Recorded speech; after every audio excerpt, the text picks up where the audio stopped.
Hai teman, selamat datang di channel Sekate New. Jangan lupa pada teman-teman untuk like, komen, dan subscribe supaya tidak ketinggalan update dari channel ini. Mimin ucapkan terima kasih. Selamat menyaksikan. CEO angkuh bab 42. Kenapa kamu kayak kaget gitu? Biasa aja kali, cuma bikini. Emang lu merah kan?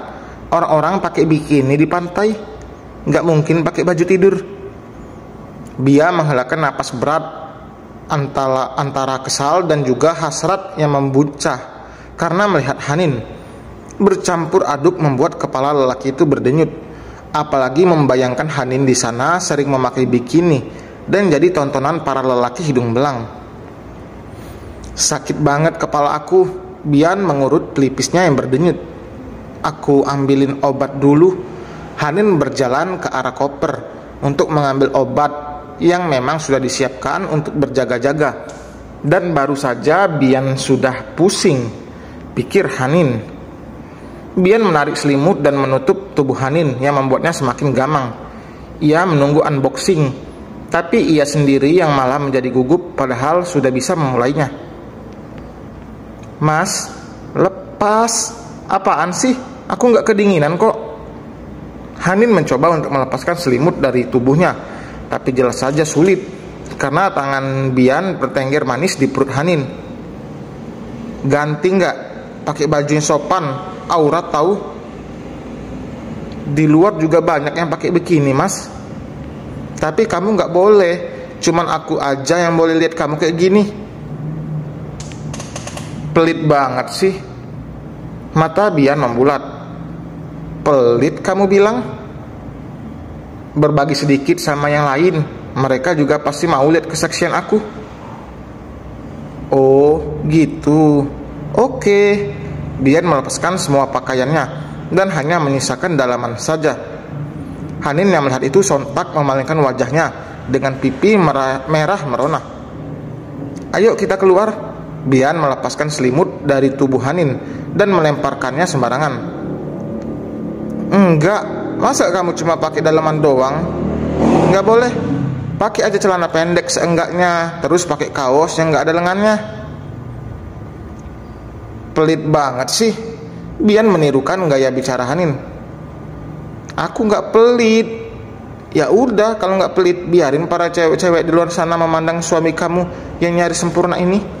Mengagumi ketampanan dan kegagahan aku. Mereka juga pastilah mau lihat. Lumayan kan buat cuci mata. Hanin menghentakkan kakinya kesal. Ia masih dalam posisi membelakangi Bian karena enggan melihat lelaki itu. Jangan. Kamu gak mau keluar. Oke, aku sendiri aja yang keluar. Mendengar derap langkah kaki Bian, Hanin menyambar selimut dan menutupi tubuh lelaki itu sambil memeluknya dari belakang. Tangisnya bahkan pecah membuat Bian ingin rasanya tertawa. Ia tidak akan bisa dikalahkan. Hanin keras, maka Bian bisa lebih keras dan memiliki banyak ide. Si tengil ini memang tidak berubah meski pernah jadi balok es selama 4 tahun. Loh, kenapa nangis? Jahat. Kamu kan yang mulai duluan. Hanin tidak menjawab, malah semakin mengeratkan pelukannya. Di sosmed kamu gak ada posting foto pakai bikini kan? Hanin menggelengkan kepalanya. Tapi disimpan di kamera punya Mas Bara. Apa? Bian sontak melepaskan pelukan Hanin dan menatap wanita itu yang menunduk. Tapi detik berikutnya Hanin malah mendongak sambil memejamkan mata. Ia melakukan itu karena selimutnya melorot. Coba ulangi. Aku bohong. Kening Bian berkerut. Bohong apanya? Aku gak pernah foto-foto kalau di pantai. Mana mungkin aku simpen foto-foto seksi di kamera kakak ipar aku. Enggak bercanda kan? Enggak. Lagi pula biasa kami itu libur di pulau pribadi punyanya keluarga Mas Bara. Gila, pulau pribadi. Tajir juga suaminya Dela. Untung aja dia nggak ngincer Hanin. Kalau iya, yang ada gue kalah saing, batin Bian. Bian memutar tubuh Hanin hingga membelakanginya. Ganti baju terus kita turun. Tapi kamu juga harus ganti baju. Ya, cepetan sebelum aku kurung kamu sampai pagi di sini. Hanin berlari sambil menyeret kopernya ke dalam kamar mandi, membuat Bian geleng-geleng kepala. Wanita itu bergegas menuju kamar mandi. Setelah melirik jam dinding, ia terlambat bangun, belum lagi menyiapkan sarapan untuk suaminya. Mas, bangun, kita kesiangan, udah jam 6, ucapnya setelah keluar dari kamar mandi, lalu membangunkan sang suami yang juga langsung bergegas ke kamar mandi. Karena sedang halangan, ia langsung menuju dapur, memasak untuk suaminya, meski hanya masakan sederhana. Suami tidak pernah protes karena lelaki itu menyadari dirinya menikahi wanita karir yang baru saja terjun di dunia bisnis setelah bertahun-tahun menggeluti dunia pendidikan. Vi, buka pintunya. Suara dari pintu samping membuat Ivy meninggalkan masakannya untuk membukakan pintu.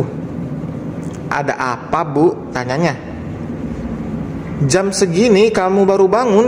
Lampu di depan masih nyala tuh. Iya, nanti aku matiin. Ibu butuh sesuatu? Tanya Ivy. Namun wanita parubaya itu tidak menggubris, malah menyelonong masuk sambil memanggil-manggil nama anaknya. Ibra. Mas Ibra lagi mandi, Bu. Diam, sana urus dapur kamu tuh, sautnya sambil bersungut-sungut. Ivy menghela napas panjang lalu beranjak ke dapur, melanjutkan acara masaknya yang sempat tertinggal. Meski sudah biasa dengan perlakuan ibu mertuanya, tapi tetap saja Ivy tidak nyaman jika seperti ini terus. Rencananya ia dan Ibra akan pindah rumah karena tinggal bertetanggaan dengan ipar dan mertua adalah hal yang tidak menyenangkan jika mertua dan iparnya seperti keluarga Ibra. Mungkin akan beda cerita lagi jika keluarganya seperti orang tua Ivy dan saudaranya. Ibra diterima dengan sangat baik oleh keluarga Ivy, sedangkan yang terjadi pada Ivy malah sebaliknya. Keluarga Ibra tidak pernah suka dengan kehadiran Ivy. Sebelum Ibra memutuskan menikahi Ivy, lelaki itu sudah akan dijodohkan dengan wanita pilihan orang tuanya. Namun Ibra menolak dan lebih memilih menikahi Ivy.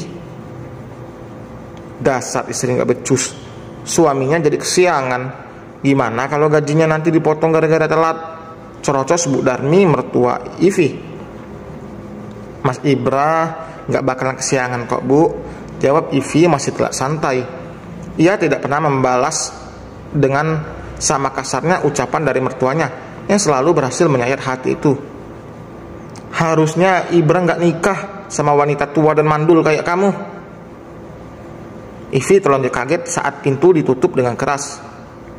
Bu Darmi datang ke rumah Ivy hanya untuk merecoki pagi Ivy dan juga suaminya. Ivy dan Ibra tidak terlalu memikirkan soal sulitnya memiliki momongan. Mereka tetap berusaha dan berdoa, tapi tidak menyalahkan takdir, karena anak pasti akan diberikan pada waktu yang tepat, bukan cepat. Sama halnya dengan jodoh. Ivy hanya bisa mengelus dada jika sudah diperlakukan seperti ini.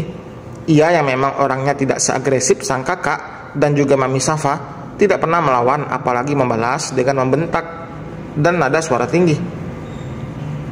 Sayang, ibu ngomong apa aja tadi sama kamu? Tanya Ibra yang baru saja keluar dari kamar mandi. Lelaki itu sudah rapi dengan setelan kantornya. Ibra bekerja di salah satu pabrik makanan sebagai staf HRD di sana. Gajinya memang tidak seberapa jika dibandingkan dengan gaji Ivy yang bekerja di kantor milik mendiang papanya. Ngasih tahu lampu depan masih nyala, jawabnya tanpa menatap sang suami. Ivy tidak pernah mengadukan perlakuan baik sang mertua pada Ibra. Jika sampai Ivy melakukan itu, sudah dipastikan akan ada keributan bahkan keretakan dalam keluarga Ibra nantinya, karena semua ipar Ivy itu berada di pihak Bu Darmi.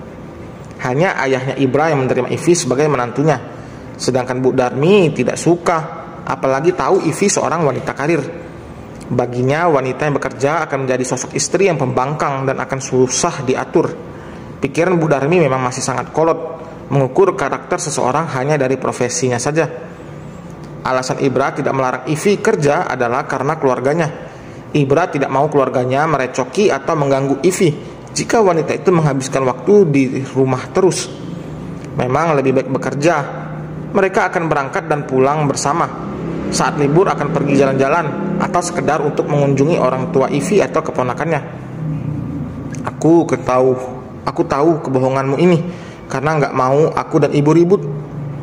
Ya Allah, terima kasih karena engkau memberikan istri sepertinya. Aku janji bakalan bawa kamu dari tempat ini secepatnya.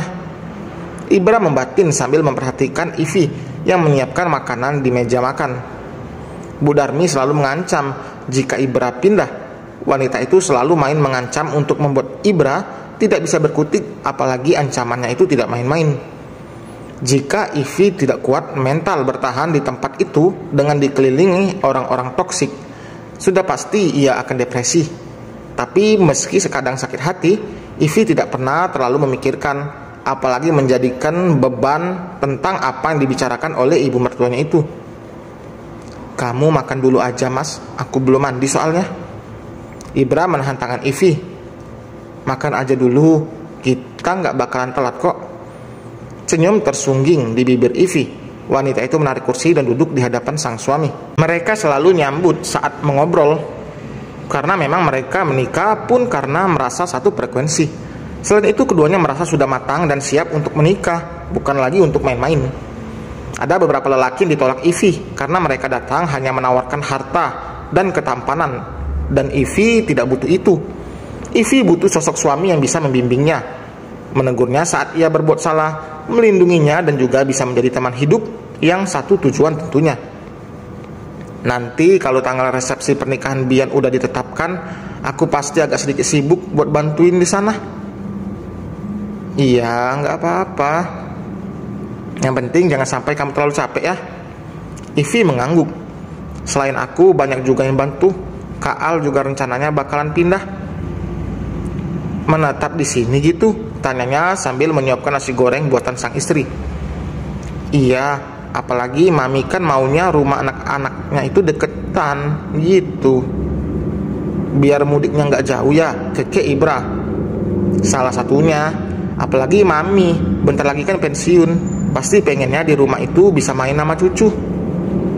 Ivy bicara dengan sorot mata sendu.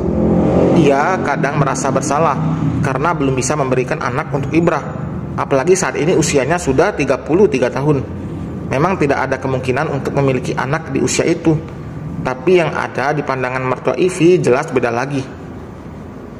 Liburan minggu ini gimana kalau aku temani kamu ke salon? Tahu suasana hati sang istri, Ibra langsung mengalihkan pembicaraan. Emang kamu mau nungguin aku di salon? Lama loh. Sampai jamuran juga aku tungguin kok. Senyum kembali terbit di wajah Ivy mendengar gurauan lelaki di hadapannya.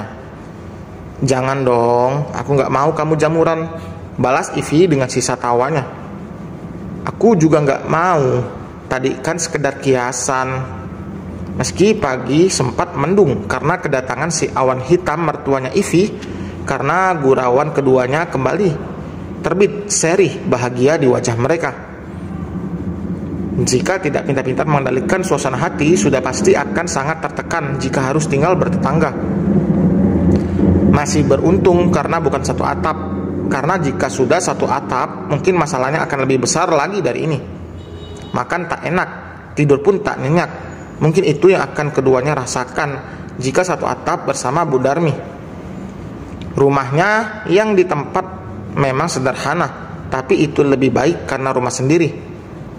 Rumah yang dibangun dari hasil keringat Ibra. Ibra yang sedang menunggu istrinya mandi kini beranjak untuk membukakan pintu. Mas Ibra, sosok itu tersenyum saat pintu terbuka. Ibu di rumahnya nggak ada di sini. Aku bukan mau ketemu ibu, tapi mau ketemu Mas Ibra. Dan selesai teman, terima kasih telah mendengarkan. Harus tahan ini, Bian hasratnya bergejolak. Wah. Ini Hanin mancing singa yang tidur pakai pakaian kayak gitu. Sabar ya Bian. Dan di sisi lain kita membahas rumah tangga Ivy. Ternyata kasihan juga ya punya mertua kayak gitu? Penasaran yang kelanjutannya? Bagaimana komentar teman-teman? Jangan lupa juga like dan subscribe. Sampai berjumpa di bab berikutnya. Bye.